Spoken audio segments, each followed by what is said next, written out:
Okay, so the first thing I do is I use Primo Sculpey Accents in Translucent, and I just open it and cut off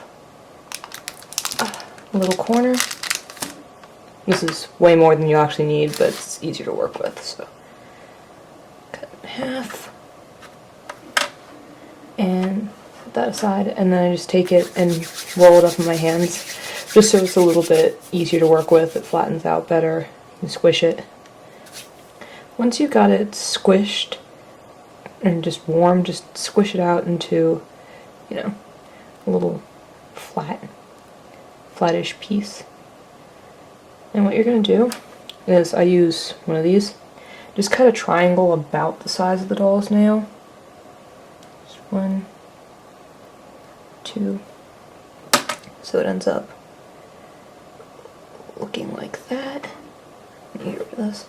Now, what I'm going to do is shape it, kind of, so since the bottom of your nail, you can see here, is kind of rounded, and this is triangle, you just want to pinch the ends together, like that, and then flatten it out. Now, since this is for Raiko's hand, I'm just going to take it and measure it against one of his fingers.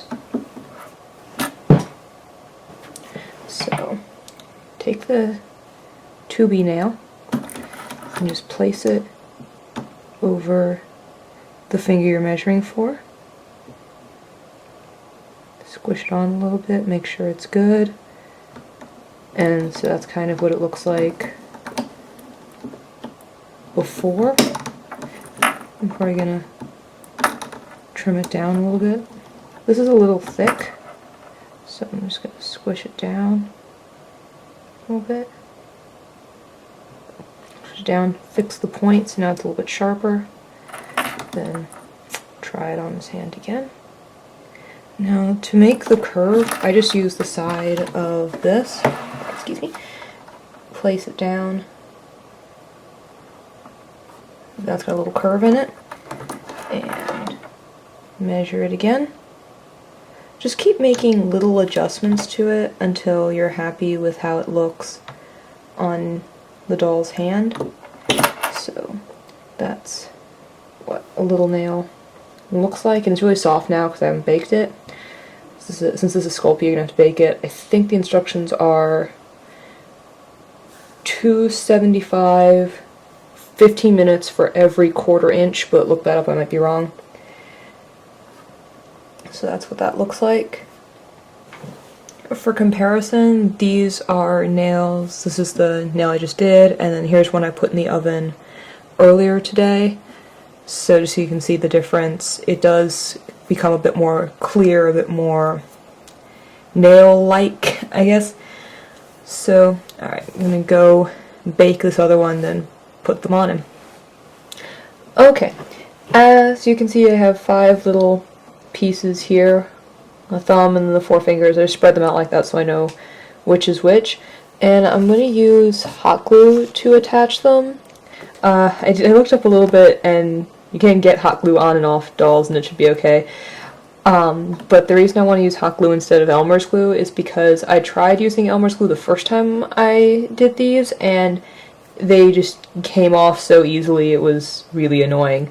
So just take the hand and the nail you want, go and just put a little bit on. You really don't need a whole lot. It's not a heavy piece of plastic, and you don't want, ooh, and look, I got too much after I just talked about using only a little, because you don't want it to squirt out from everywhere when you get it on his hand, or her hand, depending on your doll. Alright, and just place it right on. That's kind of what it looks like. And I'm probably going to end up blushing the nails later, just so they blend a bit more. But at least this way, hopefully, they're in less danger of just popping off like they did when I had the Elmer's glue. So just keep going, apply each nail with some, modicum of careful pull away the little straggly pieces of hot glue if you can grab them.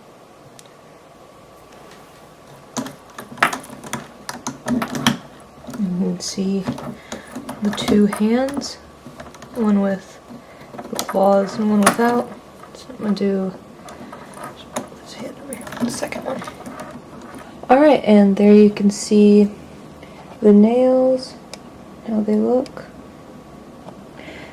So these work pretty well if you want to get, if you don't have the money for clawed hands and you just want to give your doll a little monster touch. You can paint over them if you want, whatever.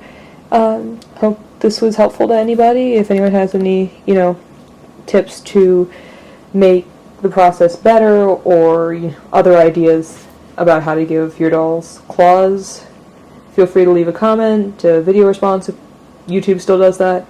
Well, until next time, bye!